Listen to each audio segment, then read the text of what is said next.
हमारे nursing officers, college के staff, सभी लोगों को हमारे स्वतंत्रता दिवस की हार्दिक शुभकामनाएं। मैं आभार व्यक्त करना चाहूंगा हमारे आयोजक मंडल का, जिन्होंने मुझे यहाँ पर थोड़ा समय दिया बोलने के लिए, और अगर नहीं भी देते तो मैं रिक्वेस्ट कर लेता कि भैया मुझे बोलना है।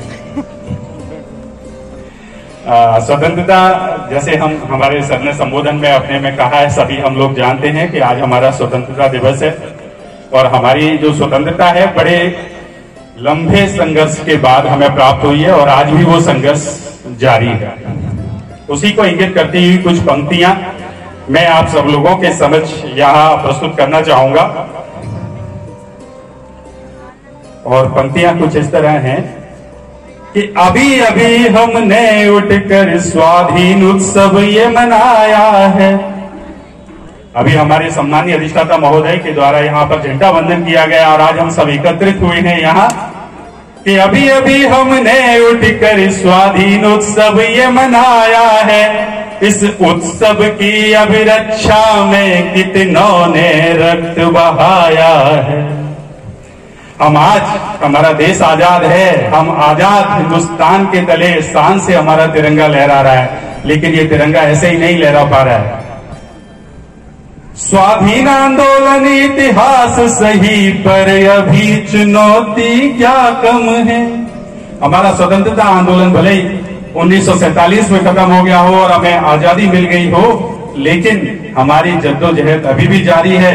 स्वाधीन आंदोलन इतिहास सही, पर अभी चुनौती क्या कम है मार्ग बहुत ही पथरीला, और कुछ कांटे हैं जो हर लेते दम है। और वो कांटे कौन से हैं जिन्हें मैं आगे बताऊंगा कि कुछ वीर सपूत हथेली पर जा रख कर फर्ज निभाते हैं, कुछ कलम के काले बुद्धिजीवी पराक्रम पर संदेह जताते हैं। आप सभी लोग समझ गए होंगे जहां मैं पहुंचाना चाह रहा हूं। उरी में हमला हुआ, हमारे जवान हमारे एक दुश्मन शत्रु देश के भीतर तक मार के आए, लेकिन उसके बाद हमारे ही देश के जो ज्ञानवान लोग थे वो कह रहे कि भैया वीडियो दिखाओ, हम नहीं मानेंगे। पाकिस्तान का चैनल तो कह रहा है जंगल में बम पटक के आए, कोई आतंकवादी नहीं मारा। आज हमारे सैनिकों को भी अपने इसमें कैमरा लगा के ले जाना पड़ता है कि भैया अगर हम कोई एक प्रहार करके आए हैं तो उसका प्रमाण जो है वो देश को देना पड़ेगा। कुछ लोग जरूर उसका वीडियो मांगेंगे, फुटेज मांगेंगे। तो कुछ वीर सपूत हथेली पर जा रख कर फर्ज निभाते हैं, कुछ कलम के काले बुद्धिजीवी पराक्रम पर संदेह जताते हैं। है ज्ञान बहुत अधिक, तुमको नित नया ज्ञान बतलाते हो, वातानुकूलित चार दीवारी में जो खुद पर यूं इतराते हो। इसी कमरे में बैठ के और आईफोन प्रो मैक्स के साथ जो बढ़िया शानदार लच्छेदार शब्दबाजी की जाती है वो केवल लच्छेबाजी तक ही सीमित रहती है। असल जमीन पर, धरातल पर कार्य करने वाले भिन्न होते हैं, वो इसी कमरों में बैठकर कार्य नहीं करते। तो ज्ञानवान लेफ्टिस्ट लिबरल बनने की तुम्हें ये आजादी है।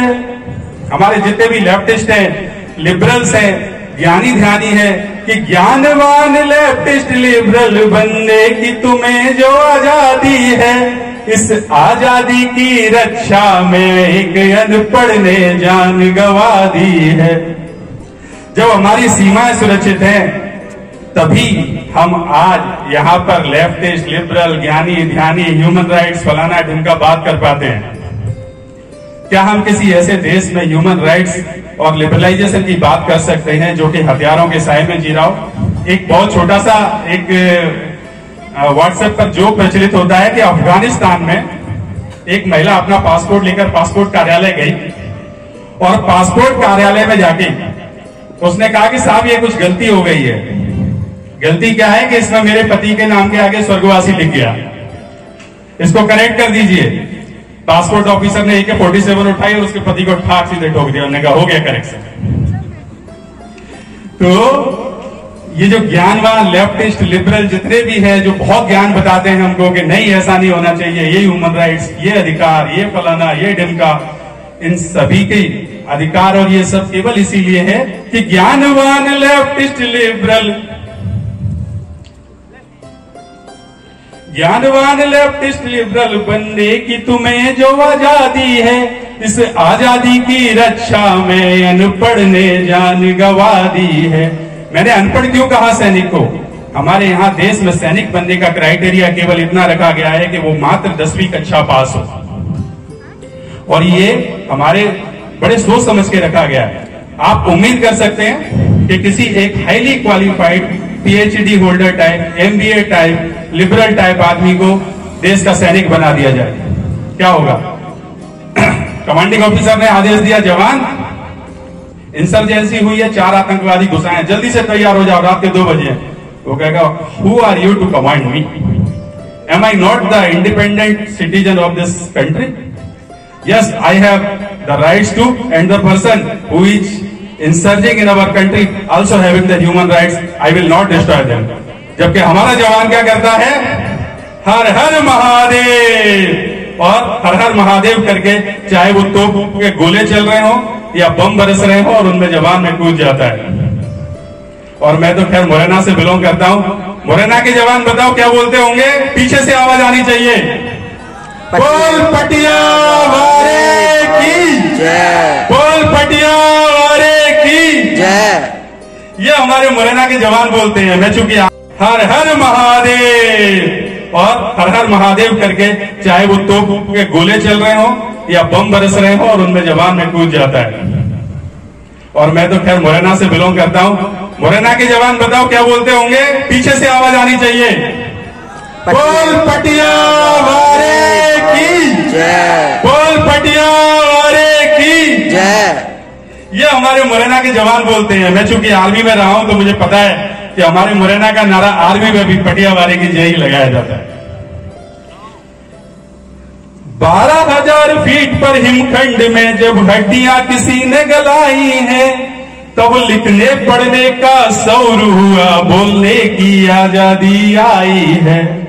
जर्मनी में एक फ्रेज और है, ये ज्ञानवान लेफ्टिस्ट लिबरल के बारे में, कि good time creates the liberals. क्या सब लोग एक बार बोलेंगे? Good time creates the liberals. जब देश में सब कुछ अच्छा चल रहा होता है, जब सीमाएं सुरक्षित हैं, जब देश प्रोग्रेसिव हो रहा होता है, तो हमारे एसी कमरों में बैठकर iPhone Pro Max पर टाइप करने वाले ज्ञानवान बुद्धिजीवी बहुत ज्ञान, ह्यूमन राइट्स, फलाना ठिकाना, इसके अधिकार, स्वतंत्रता, इस तरह की बातें करते हैं। और इस तरह की बातें कर करके वो एक कम्युनिटी को दूसरी कम्युनिटी से भिड़ा देते हैं, और देश में पैदा होती है अनार्की। तो जर्मनी का दूसरा फ्राज है कि फर्स्ट फ्राज क्या था? Good time create liberals, and liberals create anarchy, and bad times, and bad time. जब देश में सब अफरा तफरी मच गई, तो फिर कुछ लोग खड़े होते हैं अपनी जान की बाजी लगा के, और सारी चीजों को सुधारते हैं। देश में लोगों को देशभक्ति की भावना जागृत करते हैं, देश के प्रति एकत्रित करते हैं। जब समाज और पूरी तरह से डिस्ट्रॉय हो गया होता है, तो शिक्षा का स्तर बढ़ाने के लिए दिन रात मेहनत करते हैं, इंडस्ट्री खड़ी करते हैं, लोगों के लिए पानी, जल और उनके लिए शिक्षा, स्वास्थ्य की व्यवस्था करते हैं। तो bad time create the right wingers. जब इस देश में इस तरह की आपदा आती है, तो देशभक्त पैदा होते हैं, और वो देशभक्त अपनी मेहनत से देश को पुनः सजाते हैं। तो bad time create the right wingers. Right winger मेहनत करे, देश बनाया, और उसके बाद right wingers bring the good time, and good time creates liberals. Again this cycle is repeated. So the good time create the liberals. तो ये AC कमरे में बैठने वाले जो लिबरल्स हैं, they are the product of the good time, not in the meanings of 8 PM वाला good time नहीं है भैया। बस कुछ पंक्तियां और है कि युवा आधुनिक हुआ हमारा कर्ता नित नए आंदोलन है, अधिकारों को अति कंठस्थ किया और कर्तव्यों का सी विसर्जन है। आज भी हम सोशल मीडिया से लेके इलेक्ट्रॉनिक मीडिया पर, समाज से लेके और देश के स्तर पर केवल यही देखते हैं कि हर कोई अपने अधिकारों के लिए लड़ रहा है। हम भी अपने अधिकारों के लिए थोड़े दिन पहले लड़े थे कि हमारी तनख्वाह बढ़ जाए। मैं थोड़ा सा समय और लूंगा, लेकिन एक मजेदार किस्सा है कि जब हम अपने हड़ताल कर रहे थे हमारा जो DACP के लागू होने के लिए, हमारा वेतन का फिक्सेशन होने के लिए। तो उस समय हम हड़ताल में पंडाल में बैठे हुए थे और एक बाबा आए और वो संजीव साथ में था। एक बाबा आए और वो बाबा खड़े होके बोलते हैं, काय भैया काय, वो मैं बहुत दूर से इलाज करावे आया हूँ। तो एक हमारे डॉक्टर साहब थे, उन्होंने कहा अरे बाबा डॉक्टर की हड़ताल मिल रही है, सरकार तनख्वाह नहीं दे रही। तो बाबा बगल में जाके कह रहा, ये देख ले जी डॉक्टर की तनख्वाह 40 हजार रुपया है, और तो ये मरे जा रहे हैं पैसा के काजे, मरीज ने ना देख रहे। आपको उपाय बता दे तो कि हमारे प्रोफेसर की तनख्वाह तो 2.5 लाख है, तो क्या हो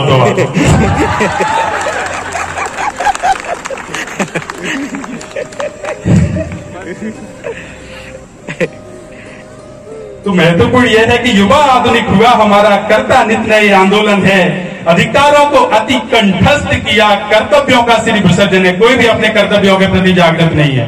बच्चे भी अपनी तमाम तरह की शिकायत आते हैं कि साहब साफ पानी हमारा अधिकार है, हॉस्टल में सुरक्षा हमारा अधिकार है, ये हमारा अधिकार है, डीजल हॉस्टल में पानी नहीं आ रहा, ये नहीं आ रहा, लाइट चली गई, ये व्यवस्था नहीं है, वो व्यवस्था नहीं है। और कोई उनसे पूछे कि बच्चा पिछले 1 महीने की अटेंडेंस जरा बताइएगा, कितनी प्रैक्टिकल क्लास अटेंड करी, कितनी थ्योरी क्लास।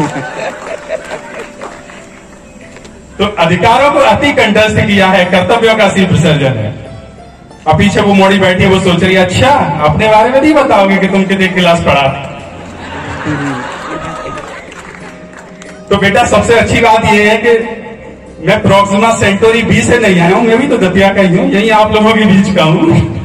हम सभी शिक्षक जो है वो भी तो आप लोगों के बीच के हैं। तो ये किसी इंडिविजुअल के लिए नहीं है, ये स्वयं हमारी जो एक मानसिकता है उसको लेकर कटाक्ष है, या उसको लेकर एक चिंतन है।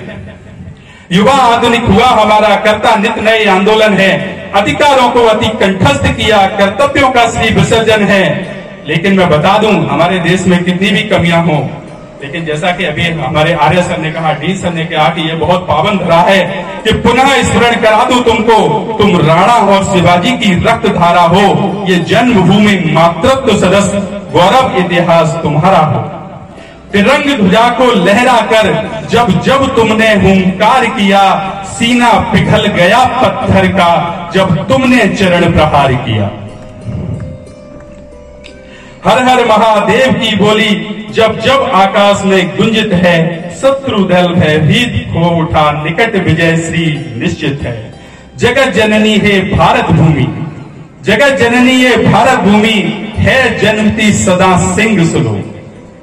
हमारी इस देश ने, हम भले ही हम कितनी भी कमियां गिना लें, भले ही कितनी परेशानियों से जूझ लें, लेकिन इस बात को हमेशा याद रखना है, क्या सत्या नडेला, सुंदरम पिच्चई और ऐसे अनेक, यानी कितने पराग अग्रवाल और फलाना ठिकाना, जितने भी आज की जो वर्ल्ड क्लास कंपनियां हैं उनके अगर सीईओ हैं, उन पर अगर किसी का एडमिनिस्ट्रेशन चलता है, शासन चलता है, तो वो एक भारतीय का चलता है, वो भी इसी भारत भूमि से पैदा होकर गया है। क्योंकि हमारे अंदर इनॉर्मस पोटेंशियल मौजूद है, चाहे वो रणभूमि हो या आज का डिजिटल मीडिया।